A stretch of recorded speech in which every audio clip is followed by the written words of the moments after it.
Kalau lu punya anak, adik, ponakan, sepupu, atau siapapun itu yang masih kecil, tolong jaga mereka cuy. Kita nggak pernah tahu ya, bahaya apa yang mengintai mereka ketika mereka tidak dalam pengawasan kita. Dan perlu kita ketahui bahwa bahaya itu bisa datang di mana saja dan kapan saja, bahkan di tempat yang terlihat aman sekalipun. Jangan sampai ya semuanya terlambat dan hanya tinggal penyesalan, seperti yang terjadi pada Alfredo Rampi, di mana Alfredo Rampi ini adalah seorang anak kecil yang jatuh ke dalam lubang sumur sempit berukuran 30 cm atau segini nih, dengan kedalaman 80 meter cuy. Sumpah tragedi ini benar-benar bikin nyesek dan harus dijadikan pelajaran buat kita semua, terkhusus buat para orang tua yang masih punya anak-anak kecil, untuk lebih ketat lagi dalam menjaga mereka cuy. Jadi pada tanggal 10 Juli 1981 di Italia dulu sempat digegerkan oleh sebuah tragedi yang sangat tragis, di mana ada seorang anak kecil berusia 6 tahun bernama Alfredo Rampi atau lebih dikenal dengan Alfredino. Ini jatuh ke dalam lubang sumur sempit galian ilegal yang dilakukan oleh tetangganya. Nah, diameternya itu cuman 30 cm cuy, tapi dalamnya 80 meter. Lu bisa bayangin cuy, betapa sempit, sesek, dan gelapnya di dalam situ. Apalagi si Alfredino ini nggak langsung jatuh ke bawah cuy, melainkan nyangkut dulu di tengah-tengah di kedalaman sekitar 36 meter. Dan bisa dibilang dia ini kejepit cuy.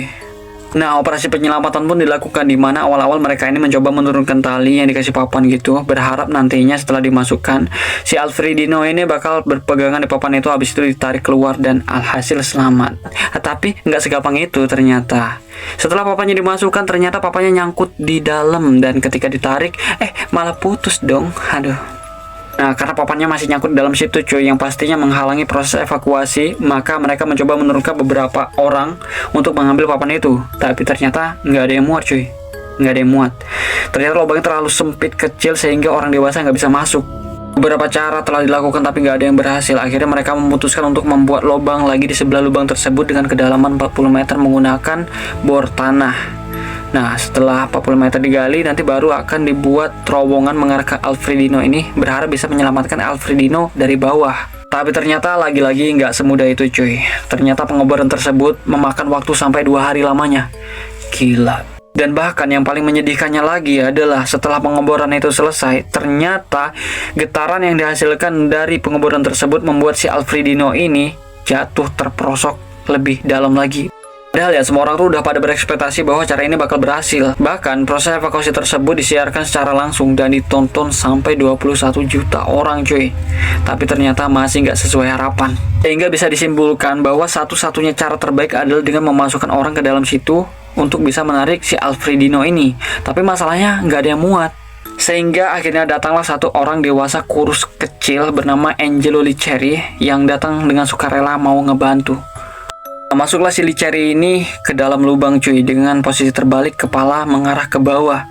Nah, setelah sampai di kedalaman 60 meter, yaitu di posisi Alfredino ini berada, berusaha ditarik si Alfredino ini. Tapi ternyata nggak mudah cuy, susah. Ternyata si Alfredino ini nyangkut di lumpuran. Segala macam cara apapun dilakukan Liceri untuk bisa mengangkat si Alfredino ini, tapi ternyata susah. Dan parahnya ya, semakin si Alfredino ini ditarik keluar, semakin masuk pula si Alfredino ini ke dalam lumpur. Sampai akhirnya si Liceri ini nggak sanggup lagi karena terlalu lama dalam posisi terbalik, kepala di bawah. Akhirnya dia pun menyerah dan kembali ke atas. 60 jam lamanya proses evakuasi dilakukan, tapi nggak menghasilkan apa-apa. Sehingga akhirnya Alfredino nggak sanggup lagi bertahan dan meninggal. Serta jenazahnya baru bisa dikeluarkan sebulan kemudian cuy. Dari sini kita belajar untuk selalu waspada dan memastikan bahwa benar-benar tidak ada bahaya di lingkungan sekitar kita, sehingga ketika anak-anak bermain tidak terjadi hal-hal yang tidak diinginkan.